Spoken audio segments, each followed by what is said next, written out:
Hello friend, graphic teaching art में आपका स्वागत है। आज मैं फोटोशॉप में विंडो मिनी बार के बारे में बताने जा रहा हूँ। तो सबसे पहले डबल क्लिक करता हूँ, कोई भी पिक्चर लेता हूँ। जैसे इस तरीके से कोई इमेज ली मैंने, विंडो में गया। विंडो में जाने के बाद मैंने पिछली वीडियो में आपको एक्शन तक बताया था।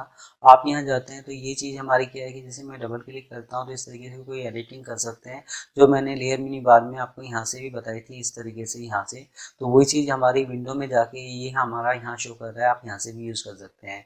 ब्रुश पे करता हूँ F5 ब्रुश स्टाइल यूज़ करने के लिए। तो जब आप यहाँ ब्रुश पे जाते हैं, मैंने यहाँ एक न्यू लेयर ली। आप यहाँ कोई भी ब्रुश यूज़ करते हैं, मैंने कैप लॉक ऑफ किया तो मेरा ये साइज़ आ जाएगा कि मेरा कितना साइज़ है।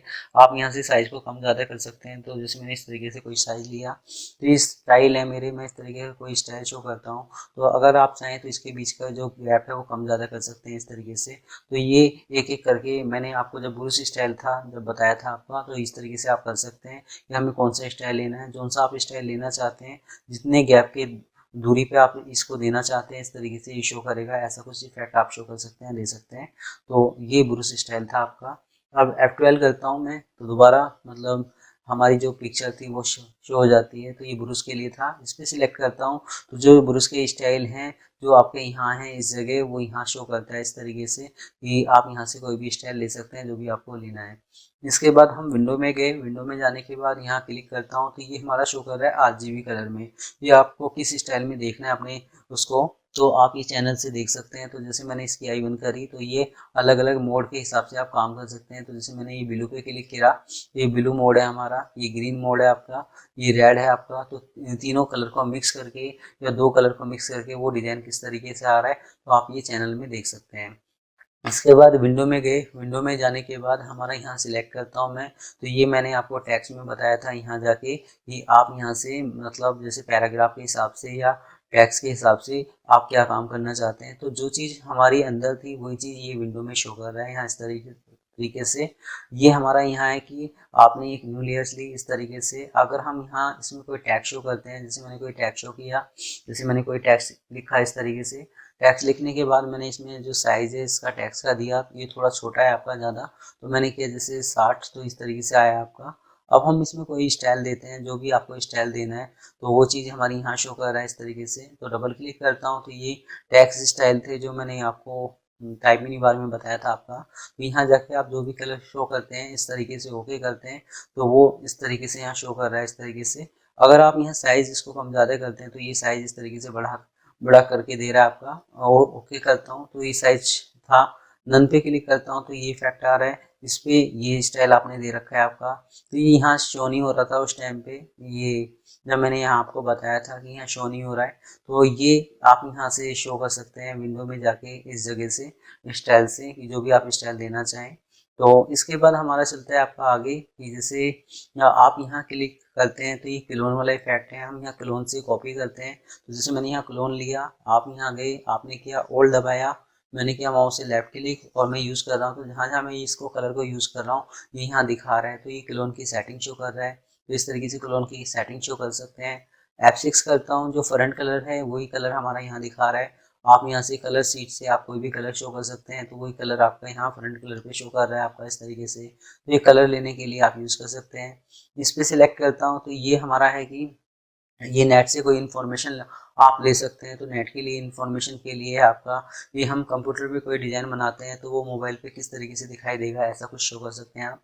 इस पर क्लिक करता हूँ तो ये भी टैक्स के अंदर था कि हमें अगर कोई टैक्स में एडिटिंग करनी है तो आप एडिटिंग कर सकते हैं। जैसे मैंने यहाँ सिलेक्ट किया, आप डबल क्लिक करते हैं तो इस तरीके से मतलब ऐड कर सकते हैं कोई टैक्स को।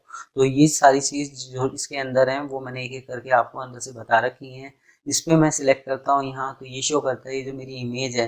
जैसे मैंने इस इमेज पे क्लिक किया तो इस इमेज में जो आपका स्टाइल है तो उसका इफेक्ट किस तरीके से आए, ऐसा कुछ स्टाइल आप शो कर सकते हैं, दे सकते हैं। तो ये मतलब दिखा रहा है कि कहाँ कहाँ कौन कौन सा कलर कहाँ कहाँ नीचे है, कहाँ कहाँ ऊपर है, कहाँ कहाँ ज़्यादा है। तो जहाँ जहाँ जो कलर ज़्यादा है तो इस तरह का इफेक्ट आप देख सकते हैं एक मैप के जरिए। तो इसके बाद हमारा चलता है यहाँ जाके कि जैसे ये था हमारा कि हम यहाँ से इस तरीके से कुछ इफेक्ट शो कर सकते थे, ले सकते थे। अब हमारा हिस्ट्री है कि मैंने क्या क्या चीज़ शो कर रखी है। अभी जैसे मूवी टूल पे हूँ तो ये मूवी टूल दिखा रहा है। अगर मैं यहाँ ब्रश पे क्लिक करता हूँ तो जो भी मैं यूज़ करूँगा तो यहाँ ब्रश टूल्स आ जाएगा। तो जो जी सीट पे जो भी आपने टूल्स यूज़ कर रखे हैं उसकी हिस्ट्री शो कर रहा है कि कौन कौन से टूल्स पे गए थे, आप कौन कौन सी कमांड पे गए थे, उसकी हिस्ट्री देखने के लिए आप यूज़ कर सकते हैं। F8 करता हूँ इन्फॉर्मेशन के लिए शो करता है कि मतलब जिस किस चीज़ की इन्फो, जैसे मैंने किया पिक कलर में पिक कलर शो कर रहा हूँ तो ये शो कर रहा है RGB कलर कौन सा है, CMYK के कलर कौन सा है, तो उसकी इन्फॉर्मेशन दे रहा है ये आपका।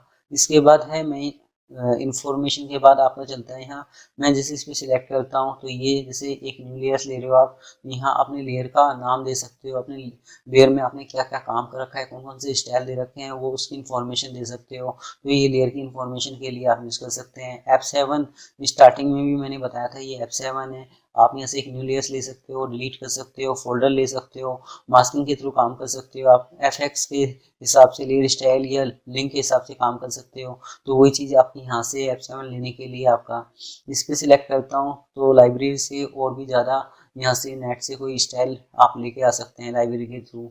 इस पर सिलेक्ट करता हूँ तो ये हमारा चलता है। ये मैंने आपको बताया था कि जैसे मैंने किया यहाँ F12, अब मैंने किया यहाँ Ctrl+A Ctrl+C Ctrl+V copy paste करता हूँ मैं, तो लेयर में गया, लेयर वो इमेज में गया, इमेज में जाके मैंने ये चीज़ आपकी यहाँ बताई थी, तो इसके लिए मैंने बताया था Ctrl+A करेंगे आप, Ctrl+C करेंगे तो ये कमांड शो हो जाएगी। तो जब आप यहाँ जाएंगे तो ये कमांड शो होगी, ये रिकॉर्ड शो करता है कि आपने जो भी कॉपी पेस्ट किया है वो कौन सी तारीख को किया है, क्या डाटा है उसका, क्या साइज़ है, तो वो चीज़ आप यहाँ से भी शो कर सकते हैं इस तरीके से। इसके बाद मैं यहाँ सेलेक्ट करता हूँ, अपनी इस इमेज का साइज जूम कर सकते हो, जूम आउट कर सकते हो, इस तरीके से देख सकते हो। तो ये नॉर्मल चीज़ें, ये एक एक करके भी आप यूज़ कर सकते हैं इसका। अब जैसे मैं नोट पे क्लिक करता हूँ तो ये नोट आ जाता है यहाँ। अब ये नोट कहाँ यूज़ किया जाता है, जैसे मैंने यहाँ नोट बताया था आपको, मैंने यहाँ नोट पे क्लिक किया तो ये शो कर देगा कि आप मैसेज शो कर सकते हैं, लिख सकते हैं। तो स्टार्टिंग में टूल्स में मैंने नोट पे बताया था, ये नोट के लिए आपका। इसके बाद आगे चलता हूँ तो जैसे ये पैराग्राफ है, लेफ्ट राइट सेंटर, मुझे टेक्स्ट को लेफ्ट राइट सेंटर कहाँ देना है वहाँ आप दे सकते हैं। इसके बाद आगे चलता हूँ तो जैसे मैंने एक न्यू लेयर्स ली, यहाँ कोई भी स्टाइल आप शो कर सकते हैं, जो चीज़ मैंने अभी यहाँ आपको यहाँ बताई थी इधर, तो ये ज़्यादा है, ये कम स्टाइल के लिए, ज़्यादा स्टाइल के लिए वो चीज़ है, ये आप ये विंडो से भी लेके आ सकते हैं यहाँ से। इसके बाद हमारा चलता है पाथ। तो पाथ में हम क्या करते हैं कि जैसे मैंने पेन टूल लिया, पेन टूल से कोई पाथ शो किया, इस तरीके से कोई पाथ बनाया। अब पाथ बनाने के बाद तो मैं करता हूँ, ये पाथ हमारे यहाँ शो कर रहा है। अगर आप यहाँ कंट्रोल एंटर करें तो पाथ को सिलेक्शन में कन्वर्ट कर सकते हैं, या इस पर क्लिक करता हूँ तो पाथ को सिलेक्शन में कन्वर्ट कर दिया। अगर आप यहाँ करते हैं तो ये पाथ बन गया, इस तरीके से कोई पाथ शो कर सकते हैं, आप बना सकते हैं। अब जैसे मैंने किया इसको कंट्रोल माइनस, मैं कंट्रोल माइनस करता हूँ इस तरीके से। ये जो कमांड है इसको मैं हटा रहा हूँ फिलहाल इस तरीके से। हटाने के बाद मैं करता हूँ यहाँ जाके इसको कि जैसे कंट्रोल एंटर, मैंने इसको हटाया इस तरीके से, और ये जो नोट्स मैंने ले रखा है इसको मैं क्लियर करता हूँ। ओके, ये क्लियर हो जाता है आपका।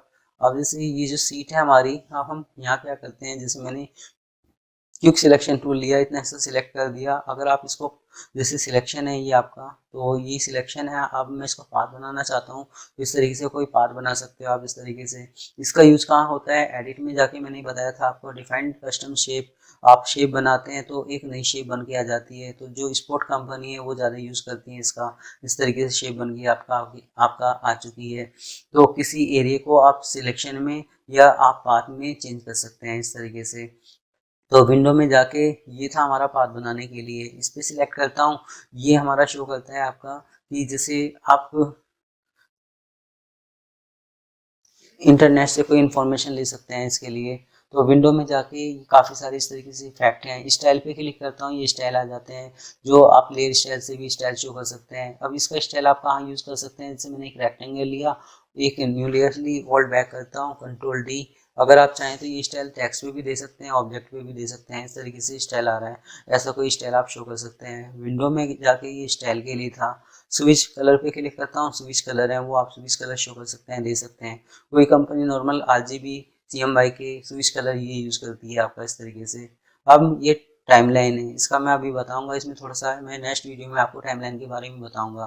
तो इस टाइमलाइन में क्या है फिलहाल मैं नॉर्मल बता देता हूँ। जब आप टाइमलाइन पे जाते हैं तो ये करता है दो option, create video timeline, create frame animation. आप 2D एनिमेशन बना सकते हैं, आप वीडियो एडिटिंग का काम कर सकते हैं इस तरीके से। तो जैसे मैंने यहाँ इस पर किया क्रिएट फ्रेम एनिमेशन, तो ये मैं नेक्स्ट वीडियो में आपको बताऊंगा पूरा अच्छी तरीके से क्लियर करते हुए। इसके बाद आपका चलता है विंडो में जाके, ये हमारा टाइमलाइन था, टूल पे क्लिक करता हूँ तो ये टूल्स के बारे में शो कर रहा है कि हमारा ये मूवी टूल्स है आपका। मैंने एक न्यूक्लियसली ओके करा, इस तरीके से फिर दोबारा मूवी टूल आ गया आपका। तो जो भी आप टूल्स ले रहे हैं, जैसे मैंने किया यहाँ लेसो टूल्स ओके करता हूँ, तो जो भी टूल्स आपने ले रखा है उसका यहाँ नाम आ जाता है कि कौन सा टूल्स आपने ले रखा है। जैसे मैंने यहाँ किया, यहाँ जाके इसको जैसे स्लाइस, और मैंने फिर एक इस पर क्लिक किया तो उसका नाम आ गया कि आपने कौन सा टूल्स ले रखा है। तो जो सा टूल्स ले रखा है उसका नाम इस तरीके से आप देख सकते हैं यहाँ टूल्स के लिए। ऑप्शंस पे क्लिक करता हूँ तो ये ऑप्शंस इस तरीके से चले जाते हैं, जो यहाँ ऑप्शंस आ रहे थे, इसकी विड्थ कितनी है, हाइट कितनी है। ऑप्शंस पे क्लिक करता हूँ, यहाँ ऑप्शन शो कर दिया है, जो सा टूल्स लेंगे उसकी इन्फॉर्मेशन यहाँ दे रहा है आपका। टूल पे क्लिक करता हूँ, ये टूल बार चला जाता है। तो अगर टूल बार चला जाए तो टूल पे जाके वो टूल्स बार आप ला सकते हैं।